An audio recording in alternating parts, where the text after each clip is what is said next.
Michael Jackson was in the middle of Human Nature when he stopped singing. Not because he forgot the words, not because the monitor mix was off. He stopped because somewhere behind the stage, deep inside the concrete service corridor of Rosemont Horizon, a child's voice was singing Ben.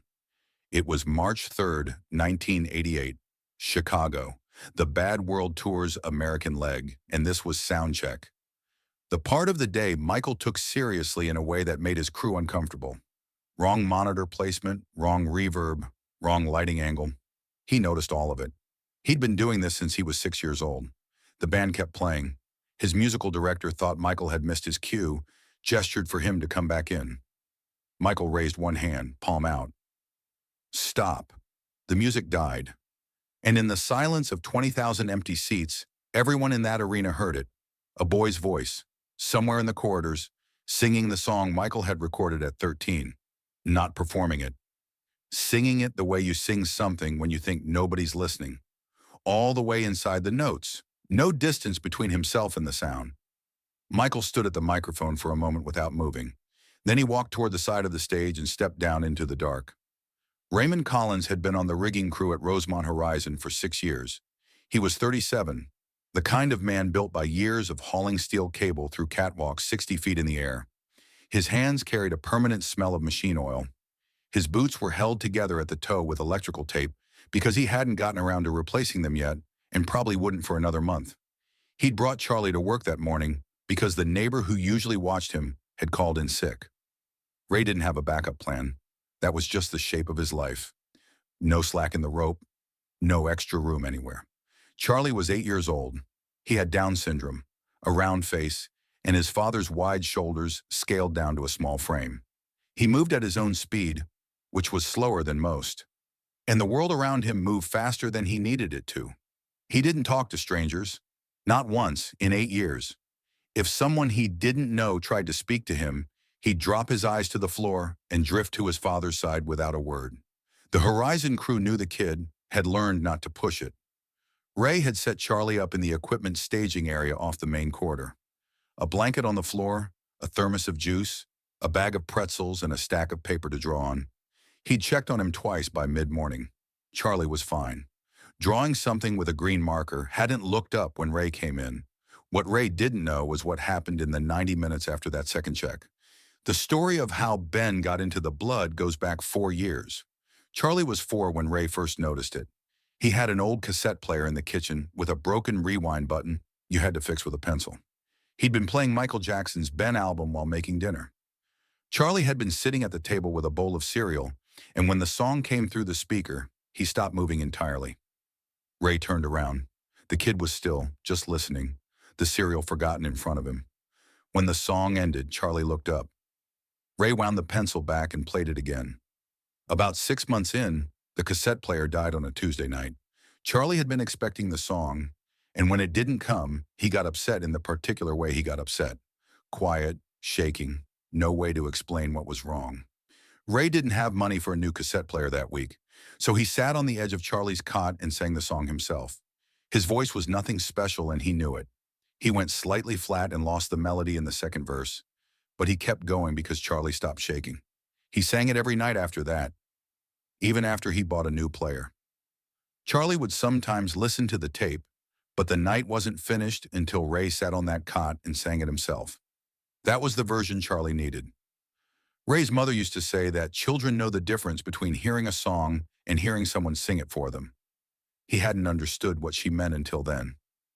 Back to March 3rd, Charlie had been in the equipment room for a while when the sounds from the arena started drifting through. Guitar lines being checked, a keyboard running scales, then a full band starting a song. He got up, walked to the corridor entrance, put his hands on the wall and listened. The vibration in the concrete under his palms pulled him forward. He walked deeper into the building, following the sound, until he reached a junction where the corridor opened toward the stage entrance. He leaned his back against the wall and started to sing. Not to anyone. Not because there were 20,000 empty seats 50 yards away. Just because the music was there and Ben was in him the way it always was. Michael found him 2 minutes in. He'd followed the sound from the stage, and by the time he reached the junction, Two crew members and his stage manager were trailing him at a distance, not sure whether to follow or give him space. Michael stopped about 10 feet from the boy and didn't say anything. Just stood there in the corridor in his rehearsal clothes, watching this kid with his back against the wall, eyes closed, hands flat to the concrete, singing to no one. He listened through the verse and into the chorus. The boy's voice wasn't polished. He sometimes held notes longer than the melody asked for, like he was feeling around inside them. But there was a quality in the tone, something that sat low and steady, unhurried, that Michael recognized somewhere below the level of thinking. When the boy stopped and opened his eyes, he found a man standing in the corridor. Charlie's body went tight, eyes dropped to the floor. The usual response. Michael crouched down, got level with him, and waited. After a few seconds, Charlie looked up. "Who taught you that song?" Michael asked. No stage in his voice. Charlie kept his eyes on Michael's face a moment, checking something. Then, "Daddy sings it." Michael nodded slowly. "Your daddy sings Ben?" "Every night." Charlie looked at his hands. "When the lights are off." Ray found them 4 minutes later. He'd come back to the equipment room and found it empty, and the next few minutes involved the kind of panic that doesn't make noise. Fast, cold, internal.